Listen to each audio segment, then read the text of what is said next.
સમગ્ર ગુજરાતના લોકોના અવાજને બુલંદ કરવા માટે જે અન્યાય છે, ભેદભાવ છે, તકલીફો છે, દર્દ છે, આક્રોશ છે એને વાચા આપવા માટે આયોજિત આ જન આક્રોશ યાત્રા આજે અરવલ્લી જિલ્લામાં મોડાસા ખાતે શરૂઆત થઈ છે।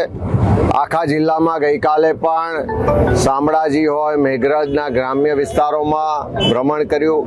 આજે મોડાસા થઈ માલપુર, બાયડ અને સમગ્ર જિલ્લાના વિસ્તારમાં ભ્રમણ થવાનું છે। ત્યારે એવા સંજોગોમાં જે લોકોનો આક્રોશ છે કે આખા જિલ્લામાં રોજગાર માટેની કોઈ વ્યવસ્થાઓ નહીં હોવાને કારણે યુવાનોને રોજગાર માટે દર ભટકવું પડે છે। અનેક એવા માલપુરને એવા વિસ્તારો છે કે જ્યાં તાલુકા કક્ષાએ કોલેજની વ્યવસ્થા નહીં હોવાને કારણે દીકરા દીકરીઓને ભણવામાં પણ મુશ્કેલી પડે છે। મોંઘું શિક્ષણ લીધા પછી રોજગાર નથી મળતો, કાયદો વ્યવસ્થાની પરિસ્થિતિ કથળી ગઈ છે, પાણી પીવાનું ના મળે પણ દારૂ ગલીએ ગલીએ મળે એવી સ્થિતિનું નિર્માણ છે। ચારે બાજુ નગરપાલિકામાં ભ્રષ્ટાચાર છે, વહીવટી તંત્રમાં ભ્રષ્ટાચાર છે, ચારે તરફ લૂંટ ચાલે છે। ગઈકાલે તમે જોયું હશે કે રાજ્યના મુખ્યમંત્રીએ દેશના પરિવહન ને રોડ ટ્રાન્સપોર્ટ મિનિસ્ટરને કહેવું પડ્યું, ગડકરીજીને, કે ગુજરાતની જનતા ટોલ ટેક્સના નામે કરોડો રૂપિયા ટેક્સ આપે છે, તેમ છતાં રસ્તામાં ખાડા કે ખાડામાં રસ્તા એવી સ્થિતિનું નિર્માણ થયું છે।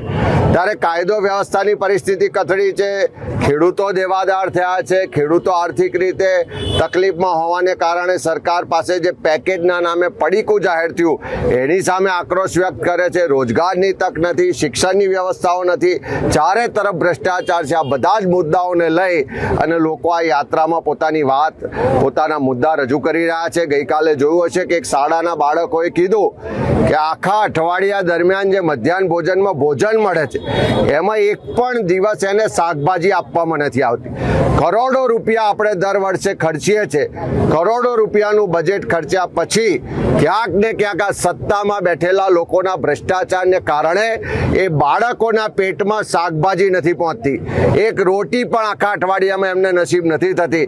અને એટલા જ માટે આજે ગુજરાતનું આપણા સૌના માટે એક સૌથી શરમજનક બાબત છે કે ગુજરાતમાં 50% જેટલા બાળકો કુપોષિત જોવા મળે છે। ત્યારે 30 વર્ષના શાસન પછી પણ જો સરકાર બાળકોને મધ્યાહન ભોજનમાં પૂરતું સારું ભોજન ના આપી શકતી હોય તો આનાથી ફેલ સરકાર બીજી કહેવાય નહીં। આ જન આક્રોશ યાત્રાની શરૂઆત થઈ, તમે જોયું હશે કે દારૂ ને ડ્રગ્સની જે બધી વધી છે, આ યાત્રાની શરૂઆતને તો હજુ આ એક અઠવાડિયું પણ નથી થયું, પણ દારૂ ને ડ્રગ્સના બુટલેગરો ભૂગર્ભમાં જવું પડે એવી સ્થિતિનું નિર્માણ થયું છે। જે બુટલેગરોને હપ્તાખોર પોલીસ છે, સરકારમાં બેઠેલા લોકો હપ્તા લઈ રહ્યા છે, બધા ખુલ્લા પડી રહ્યા છે। હજુ તો આ જન આક્રોશ યાત્રાને એક અઠવાડિયું પણ નથી થયું, પણ સરકારે ફિક્સ પગાર, કોન્ટ્રાક્ટ ને આઉટસોર્સિંગના કર્મચારીઓ માટે લાભો જાહેર કરવા પડે છે। હું ગુજરાતના લોકોને વિશ્વાસ અપાવું છું કે એકવાર પક્ષાપક્ષીથી ઉપર રહી તમારા હક અધિકારની આ લડાઈમાં અમારી સાથે જોડાઓ। આ જન આક્રોશ યાત્રાના માધ્યમથી તમારા પ્રશ્નોને, તમારા અવાજને બુલંદ કરો। આ સરકારને ઝૂકવું પડશે, ગુજરાતમાંથી ખેડૂતોના સંપૂર્ણ દેવા માફ કરવા પડશે, ગુજરાતના યુવાનોને કાયમી રોજગાર આપવો પડશે, ફિક્સ પગાર, કોન્ટ્રાક્ટ ને આઉટસોર્સિંગ પ્રથા નાબૂદ કરવી પડશે।